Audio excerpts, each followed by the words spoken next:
Maillons essentiels de nos écosystèmes, les zones humides sont de véritables réservoirs éponges qui équilibrent les ressources en eau du territoire. Fragilisées et menacées par les activités humaines et le réchauffement climatique, il est essentiel d'agir pour leur préservation. Dans le parc naturel régional du Livradois-Forez, les communes, les communautés de communes, le département, la région, l'agence de l'eau Loire-Bretagne, l'Europe et les agents de rivière d'Ambert-Livradois-Forez travaillent ensemble afin de les protéger ou de les réhabiliter. De plus en plus, on se rend compte qu'on a des problèmes de quantité d'eau, même d'eau potable. Et avec le réchauffement climatique, on va aller de plus en plus vers une raréfaction de la ressource en eau. Et c'est vrai que l'intérêt de ces zones humides, ça fait en fait éponge. Donc quand il pleut, ça garde l'eau, et quand il fait sec, ça restitue l'eau. Donc c'est vraiment des sites à préserver, à garder, et même à valoriser justement leur préservation. On n'imaginait pas qu'un jour, on ait un souci sur les réserves en eau. Le but d'un maire et d'une équipe municipale, c'est de se rapprocher le plus possible des gens qui maîtrisent des techniques.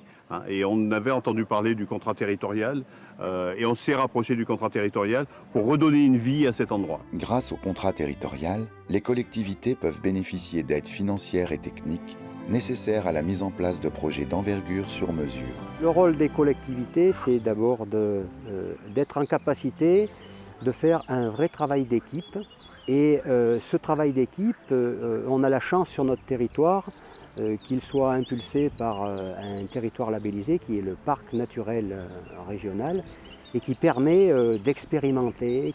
C'est d'ailleurs dans ce cadre-là, avec cette méthode-là, qu'on a pu réaliser des travaux à Volor-Montagne et également sur la zone humide de Marat.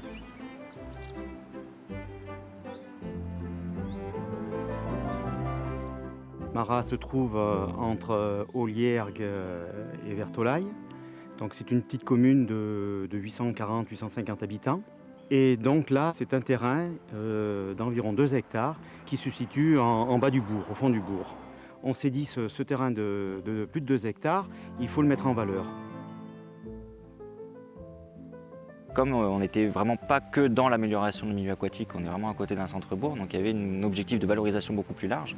On a mobilisé à la fois le contrat territorial avec les collectivités qui portent cet outil, et à la fois d'autres partenaires qui ont plus trouvé d'autres financements par rapport au projet global qui était venu.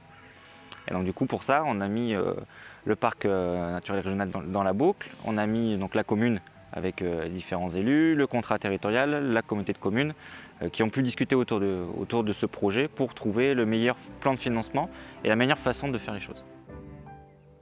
Donc, du coup, ce qui était prévu, c'était un panneau donc, au niveau de l'aire de camping-car pour vraiment sensibiliser sur l'intérêt des zones humides au niveau quantitatif, etc.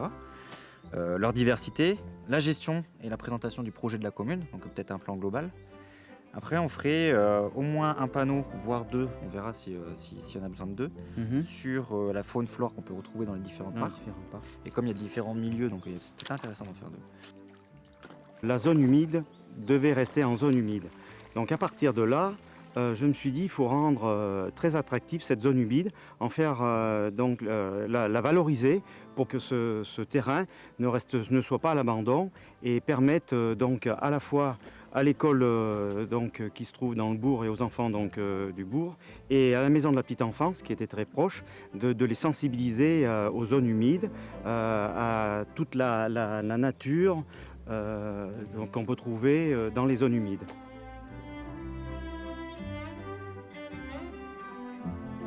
Ce qui me paraît important sur un territoire comme un parc, et notamment le travail qui est réalisé aussi dans le cadre du contrat territorial, c'est un peu l'aspect pédagogique. Et puis il y a aussi tout l'aspect économique, parce qu'à partir du moment où on valorise des sites comme ces 2 sites de Marat et Volor-Montagne, on crée un attrait économique et touristique qui n'est pas négligeable pour nos milieux ruraux.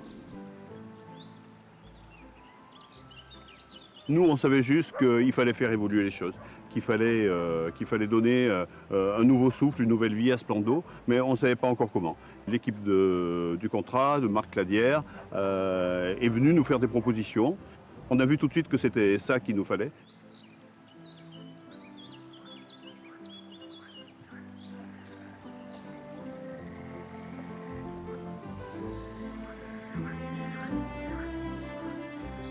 pouvoir réaliser de tels travaux, eh bien, c'est assez révélateur d'une prise de conscience des élus, mais également d'une prise de conscience collective sur tout ce qu'il y a nécessité de mettre en œuvre pour préserver cette ressource si importante qu'est l'eau. Avec un vrai travail d'équipe, ça contribue effectivement à faire grandir cette conscience et c'est sans doute l'intérêt majeur de ces réalisations.